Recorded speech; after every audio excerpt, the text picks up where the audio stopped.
Assalamualaikum sahabat-sahabat yang dirahmati Allah. Hari ini saya akan menceritakan seorang pendeta asal Indonesia yang pura-pura masuk Islam dan meludahi Hajar Aswad saat umroh. Kejadian itu menuai api kemarahan banyak orang. Namun sebelumnya saya sarankan untuk menuliskan amin atau sholawat Nabi Muhammad agar kelak sholawat ini menjadi saksi untuk mendapat syafaat di akhirat. Like dan subscribe ke channel ini sangat membantu menyebarkan dakwah Islam dan menjadi amal jariah. Petrus, seorang pendeta asal Indonesia, duduk termenung di ruang kerjanya yang dipenuhi buku-buku agama dan riwayat hidup para tokoh spiritual. Suasana itu kontras dengan hati dan pikirannya yang tengah dilanda kebingungan. Sejak beberapa tahun lalu, ia merasakan sebuah pertanyaan yang terus mengganggunya. Apakah keyakinan yang aku anut benar-benar membawa kedamaian? Ia merasa terkadang ada ketidakpuasan yang mendalam dalam dirinya, meski seluruh hidupnya sudah ia dedikasikan untuk pelayanan agama Kristen. Namun, rasa kosong itu tetap ada, seolah ada sesuatu yang hilang. Setiap kali ia berdiri di mimbar, menyampaikan khotbah-khotbahnya dengan penuh semangat, ia merasa seolah-olah ada suara di dalam hatinya yang terus bertanya, apakah ini semua cukup? Di satu sisi, ia merasa bangga dengan pekerjaannya sebagai pendeta, namun di sisi lain, rasa ragu terus membayanginya. Petrus merasa bahwa ajaran-ajaran yang selama ini ia sampaikan mungkin tidak memberikan jawaban atas kebingungannya. Ada yang lebih besar, lebih dalam, pikirnya. Malam itu, ketika melihat sebuah video tentang pengalaman spiritual seseorang yang memeluk agama Islam, sesuatu terbersit dalam benaknya. Apa yang terjadi jika aku mencoba untuk masuk ke dalam Islam? Apa yang akan aku temui? Pertanyaan itu mulai menguasai pikirannya. Ia merasa cemas namun juga tergerak oleh rasa ingin tahu yang sangat kuat. Tanpa sadar, ia telah memutuskan untuk melakukan sesuatu yang sangat kontroversial. Keesokan harinya, Petrus mengundang beberapa teman terdekatnya yang juga tokoh agama untuk berdiskusi di rumahnya. Suasana di ruang tamu terasa tegang. Beberapa orang masih memandang Petrus dengan penuh rasa hormat, meskipun mereka tahu bahwa ia telah lama mengalami keraguan dalam dirinya. Aku berencana pergi ke Mekah, kata Petrus dengan suara yang tidak biasa. Semua mata tertuju padanya, tampak bingung dan penasaran. Aku ingin mencoba sesuatu yang berbeda. Aku ingin menjalani ibadah umrah. Salah satu teman yang duduk di depannya, Umar, yang juga seorang pendeta, menatap Petrus dengan curiga. Petrus, apa yang kamu bicarakan? Kamu seorang pendeta, bukan? Petrus menghela napas panjang dan menjelaskan, aku merasa terjebak. Umar, aku ingin mencari jawaban atas kebingunganku. Aku ingin tahu apakah keimanan umat Islam terhadap Ka'bah dan Hajar Aswad sesungguhnya sekuat yang mereka katakan. Aku ingin tahu apakah itu benar-benar mewakili keyakinan yang sesungguhnya. Semua teman-temannya terdiam, tidak tahu harus berkata apa. Namun, Petrus merasa semakin mantap dengan keputusan itu. Ia merasa bahwa ini adalah cara untuk menemukan kedamaian dalam dirinya. Petrus mulai mempersiapkan perjalanan umrah. Ia mengenakan pakaian ihram, dan mulai mempelajari doa-doa yang biasa dibaca selama ibadah. Namun, ada niat tersembunyi yang terus ia pertahankan dalam hatinya. Ia ingin melakukan sesuatu yang lebih dari sekedar menjalani ibadah dengan khusyuk. Aku akan menguji keyakinan mereka. Aku ingin melihat reaksi mereka terhadap apa yang aku lakukan, pikir Petrus. Setibanya di Mekah, Petrus merasa terkesima dengan pemandangan yang ada. Ka'bah yang megah, dengan ribuan jemaah yang mengelilinginya, memberikan atmosfer yang sangat kuat. Meski ia masih merasa cemas, namun ada kekuatan yang menariknya untuk melangkah lebih dekat ke Ka'bah. Petrus merasa seperti seorang pendatang yang terasing di tempat yang begitu sakral. Namun, sesuatu yang tidak pernah ia duga mulai muncul dalam pikirannya. Apa yang aku cari di sini sebenarnya? Ia mulai merasakan kedamaian yang tidak ia temukan di tempat lain. Sebagian dari dirinya merasa tentram, namun sebagian lagi berjuang keras untuk tetap mengikuti rencana yang telah ia buat. Pada hari ketiga ibadah umrah, Petrus akhirnya memutuskan untuk melakukan tindakan provokatif yang telah ia pikirkan sejak lama. Ia akan meludahi Hajar Aswad, batu yang sangat dihormati umat Islam. Ia ingin menguji seberapa besar umat Muslim menghormati simbol-simbol agama mereka, dan apakah mereka akan bereaksi dengan cara yang sama jika ada orang yang melakukan hal yang tidak pantas di hadapan mereka. Petrus merasakan detak jantungnya semakin kencang saat ia mendekati Hajar Aswad. Ia melihat ribuan umat Islam yang tampaknya begitu khusyuk, namun ia merasa seolah-olah ia berada di tempat yang sangat berbeda. Dalam pikirannya, ia merasa tidak ada yang bisa menghalanginya untuk melakukan apa yang ia anggap sebagai eksperimen spiritual. Tanpa rasa takut, Petrus menatap batu suci itu dan meludahi Hajar Aswad dengan ekspresi penuh provokasi. Reaksi orang-orang yang berada di sekitar Hajar Aswad sangat cepat. Beberapa langsung menoleh dan melihatnya dengan ekspresi terkejut, sedangkan yang lain tidak tahu harus bereaksi bagaimana. Sejumlah jemaah Muslim terdiam, seolah tidak percaya dengan apa yang baru saja mereka saksikan. Petrus merasa campuran antara kemenangan dan kebingungannya sendiri. Ia tahu bahwa tindakannya akan menimbulkan kecaman besar. Namun, ia merasa seolah-olah ia telah berhasil melakukan apa yang ia rencanakan. Saat itu juga, sebuah video kejadian tersebut tersebar di media sosial. Beberapa jam setelah video itu beredar, media sosial dan berita online langsung dihujani dengan berbagai reaksi. Banyak yang terkejut, ada yang marah, dan ada pula yang merasa bingung. Pendeta pura-pura masuk Islam dan meludahi Hajar Aswad menjadi headline utama. Di Indonesia, berita ini segera menyebar ke seluruh penjuru negeri, memicu diskusi hangat tentang tindakan Petrus. Apa tujuanmu melakukan itu?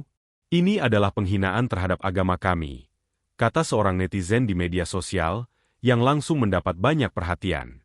Sementara itu, ada juga yang menganggap bahwa tindakan Petrus mungkin hanya sebuah eksperimen sosial yang tidak sepenuhnya dimaksudkan untuk menghina, melainkan untuk mempertanyakan keyakinan umat Islam. Petrus, yang awalnya merasa kuat dengan tindakannya, kini mulai merasakan dampak dari apa yang ia lakukan. Ia mulai menerima pesan dan komentar yang penuh kemarahan. Tokoh-tokoh agama dan ulama mulai memberikan kecaman keras terhadapnya. Bahkan beberapa dari mereka mengajukan tuntutan untuk membawa perkara ini ke jalur hukum. Petrus merasa semakin terjebak dalam tindakannya. Meskipun ia yakin bahwa tujuannya adalah untuk mengeksplorasi dan menguji keyakinan umat Islam, ia mulai merasa bahwa dirinya tidak lagi bisa keluar dari konsekuensi yang telah ia buat. Tidak hanya umat Islam yang marah, tetapi juga orang-orang terdekatnya mulai bertanya-tanya tentang motivasi sejati di balik perbuatannya. Petrus tidak pernah menyangka bahwa tindakannya yang telah direncanakan dengan matang akan mengundang reaksi yang begitu besar dan luas. Ia berusaha meyakinkan dirinya bahwa apa yang ia lakukan adalah demi sebuah ujian spiritual. Tetapi ketika melihat reaksi umat Islam yang berada di sekitarnya, ia mulai merasakan beban berat di dadanya. Reaksi langsung yang terlihat sangat jelas, mulai dari jemaah yang terkejut hingga beberapa yang mulai berteriak, mengutuk apa yang baru saja ia lakukan. Sejenak, dunia sekelilingnya tampak seperti berhenti berputar. Petrus yang tadinya merasa yakin dengan eksperimennya, kini mulai merasakan sebuah ketegangan yang sangat besar. Ia tahu bahwa tindakannya akan memicu kontroversi besar. Sesaat setelah meludahi Hajar Aswad, ia sempat merasa seolah-olah mendapat kepuasan, namun hanya dalam sekejap. Pikirannya berbalik, terperangkap dalam keraguan yang semakin mendalam. Kehidupan Petrus yang biasa dikelilingi oleh para pengikutnya yang penuh hormat kini berubah drastis dalam sekejap. Sejak video tindakannya tersebar, seluruh dunia langsung mengetahui apa yang ia lakukan. Tidak hanya umat Islam di Indonesia yang marah, tetapi reaksi keras datang dari berbagai belahan dunia. Seluruh sosial media menjadi medan pertempuran opini. Banyak yang menyebut tindakan Petrus sebagai penghinaan besar terhadap agama mereka. Namun, Petrus yang saat itu berada di Tanah Suci hanya bisa merenung. Ia tahu bahwa dunia yang ia kenal tidak akan pernah sama lagi. Tidak ada jalan kembali. Dia sudah menantang batas-batas yang selama ini ia pegang. Ia duduk termenung di sudut Masjidil Haram, mencoba mencerna kejadian yang baru saja terjadi. Di tengah keramaian jemaah yang sibuk menjalani tawaf, ia merasa sangat sendirian. Beberapa jemaah yang melihat kejadian itu melaporkannya ke pihak berwenang. Tidak lama setelah itu, seorang petugas keamanan mendekati Petrus dan meminta untuk berbicara dengan pihak berwenang. Tanpa banyak bicara, Petrus mengikuti petugas tersebut menuju kantor keamanan yang ada di kompleks Masjidil Haram. Setelah berhari-hari dilanda kebingungan, Petrus mulai menyadari bahwa tindakannya yang penuh provokasi telah merusak kedamaian yang ia harapkan. Walaupun pada awalnya ia berpikir bahwa eksperimen sosialnya akan membawanya pada pencerahan spiritual, kenyataan justru jauh berbeda. Sebaliknya, tindakannya telah menimbulkan luka, baik pada dirinya sendiri maupun pada umat yang ia tuju. Hari demi hari, Petrus mulai merasakan tekanan yang semakin berat. Kecaman yang datang dari media sosial, dari umat Muslim, bahkan dari beberapa teman dekatnya, semakin membuatnya terpuruk. Namun, di tengah kepedihan ini, Petrus mulai merenungkan satu hal. Apakah tujuan sejati dari tindakan provokatif yang telah ia lakukan? Petrus merasa bahwa ia harus kembali ke tempat yang paling damai yang pernah ia rasakan, dekat dengan Ka'bah, di tengah ribuan jemaah yang datang dari seluruh dunia. Di sana, ia merasa bahwa meskipun keramaian ada di sekitar, ada ketenangan dalam hati yang selalu ia cari, meskipun ia tidak tahu bagaimana cara menemukannya. Petrus kembali menuju Masjidil Haram, kali ini dengan niat yang jauh berbeda. Ia ingin merenung, bukan untuk melakukan sesuatu yang provokatif, tetapi untuk mencoba memahami kedamaian yang selama ini ia kejar. Setiap langkahnya terasa lebih berat, namun lebih bermakna. Ia merasa bahwa ini adalah langkah pertama menuju jalan yang benar, jalan yang penuh penghormatan dan penerimaan. Dalam perjalanan spiritualnya yang baru ini, Petrus mulai membuka pikirannya untuk lebih memahami makna sebenarnya dari agama yang selama ini ia coba uji. Ia mulai membaca lebih dalam tentang Islam, bukan dari sudut pandang teori atau spekulasi, tetapi dengan hati yang terbuka. Ia membaca tentang keimanan, ketulusan, dan bagaimana Islam mengajarkan tentang kedamaian sejati dalam hidup. Saat membaca Al-Quran, sebuah ayat yang begitu menyentuh hati Petrus. Sesungguhnya orang-orang yang beriman itu adalah mereka yang apabila disebutkan nama Allah, hati mereka bergetar, dan apabila dibacakan kepada mereka ayat-ayatnya, bertambah iman mereka, dan hanya kepada Tuhan mereka bertawakal. Quran Surat Al-Anfal 2. Petrus terdiam, meresapi ayat ini dengan sangat dalam. Ia merasa seolah-olah ayat ini berbicara langsung kepadanya, mengingatkan bahwa keimanan bukanlah sesuatu yang dapat dipaksakan atau diuji dengan cara-cara provokatif. Keimanan adalah soal ketulusan hati, kedamaian yang datang dengan keyakinan, dan rasa takut kepada Tuhan yang Maha Esa. Malam itu, setelah berjam-jam merenung, Petrus merasakan penyesalan yang begitu dalam. Ia merasa bahwa dirinya telah melakukan kesalahan besar, tidak hanya pada umat Islam, tetapi juga pada dirinya sendiri. Dalam diam, ia menulis sebuah surat untuk umat Islam di seluruh dunia, meminta maaf atas tindakannya yang tidak hanya menghina agama mereka tetapi juga merusak kedamaian yang ia harapkan dapat ditemukan di Tanah Suci. Saya memohon maaf atas tindakan yang saya lakukan. Saya telah melukai perasaan banyak orang. Saya menyadari bahwa tindakan saya tidak seharusnya dilakukan dengan cara yang provokatif dan tidak menghormati agama yang lain. Saya berjanji untuk lebih bijaksana dalam mencari kebenaran dan penghormatan terhadap setiap agama.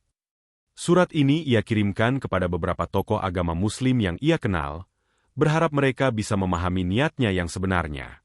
Namun, ia juga tahu bahwa tidak semua orang akan memaafkan. Tindakannya telah terlalu jauh, dan ia harus siap menghadapi konsekuensinya. Namun, ia merasa bahwa melalui permintaan maaf ini, ia bisa memulai sebuah perjalanan baru.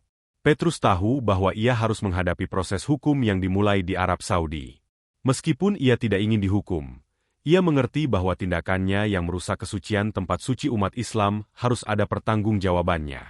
Namun, meskipun demikian, Petrus mulai merasakan adanya perubahan dalam dirinya.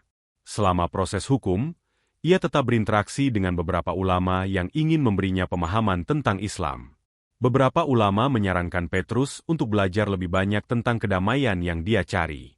Mereka tidak hanya melihatnya sebagai seorang pendeta yang salah langkah, tetapi sebagai seseorang yang sedang mencari kebenaran, meskipun cara yang ia pilih sangat kontroversial. Setelah melalui proses hukum yang panjang, Petrus akhirnya kembali ke Indonesia. Tidak ada keputusan yang mudah diambil, tetapi perjalanan spiritualnya telah membawa perubahan besar dalam dirinya. Ia menyadari bahwa apa yang ia lakukan tidak hanya membawa kerusakan, tetapi juga membuka matanya untuk melihat betapa pentingnya kedamaian antar agama. Petrus mulai berbicara di berbagai forum tentang perjalanan spiritualnya, tentang bagaimana ia mulai memahami lebih dalam tentang Islam, dan tentang kedamaian yang datang dari pengertian dan penghormatan terhadap sesama. Saya salah. Dan saya belajar dari kesalahan itu. Tetapi saya juga belajar bahwa, dalam hidup, Kita tidak bisa hanya mengandalkan pertanyaan yang tidak berujung. Kita harus menerima dengan hati yang terbuka, belajar dari semua agama, dan menghargai perbedaan. Petrus memulai sebuah inisiatif untuk menyatukan berbagai tokoh agama dalam dialog yang damai, untuk membicarakan bagaimana mereka bisa hidup berdampingan, saling menghormati meskipun memiliki perbedaan keyakinan. Ia merasa bahwa setelah segala yang terjadi, inilah saatnya untuk mencari makna lebih dalam dari sebuah perjalanan hidup yang penuh dengan cobaan. Petrus akhirnya menemukan pencerahan melalui ayat-ayat Al-Quran yang terus mengingatkan akan pentingnya keharmonisan dalam hidup. Salah satu ayat yang paling menyentuhnya adalah, "Dan berpegang teguhlah kamu semua kepada tali, agama, Allah dan janganlah bercerai-berai." Quran Surat Ali Imran 103. Petrus merasa bahwa hidupnya telah berubah. Ia merasa bahwa walaupun ia pernah tersesat dalam pencarian kebenaran, akhirnya ia menemukan cahaya yang lebih terang. Keimanan tidak datang melalui cara-cara yang merusak, tetapi melalui pemahaman yang mendalam dan penghormatan terhadap orang lain. Cerita ini mengajarkan kita bahwa pencarian spiritual bukanlah tentang menguji batas-batas keyakinan agama, tetapi tentang mencari kedamaian dalam diri dan dalam hubungan dengan sesama. Petrus, yang tadinya memandang perbedaan sebagai tantangan, akhirnya memahami bahwa perbedaan adalah kekayaan yang harus dihargai. Tindakan yang salah tidak akan membawa kita pada kedamaian, tetapi hanya akan mendatangkan penyesalan dan penderitaan. Namun, dari penyesalan itulah datang pemahaman yang lebih dalam tentang kasih sayang Tuhan dan penghargaan terhadap semua makhluknya. Sebagai manusia, kita diajarkan untuk saling menghormati dan hidup dalam kedamaian, tanpa memandang perbedaan. Sebagaimana yang tercantum dalam ayat Al-Quran. Sesungguhnya orang-orang yang beriman itu adalah mereka yang apabila disebutkan nama Allah, hati mereka bergetar, dan apabila dibacakan kepada mereka ayat-ayatnya, bertambah iman mereka, dan hanya kepada Tuhan mereka bertawakal. Quran Surat Al-Anfal 2. Cerita ini adalah pengingat bahwa perjalanan hidup bukanlah tentang menantang agama lain, tetapi tentang mengembangkan pemahaman yang lebih dalam dan lebih bijaksana terhadap keimanan kita sendiri dan keimanan orang lain. Kedamaian, seperti yang kita semua cari, akan tercapai ketika kita menghargai dan menghormati perbedaan, bukan menciptakan pertentangan.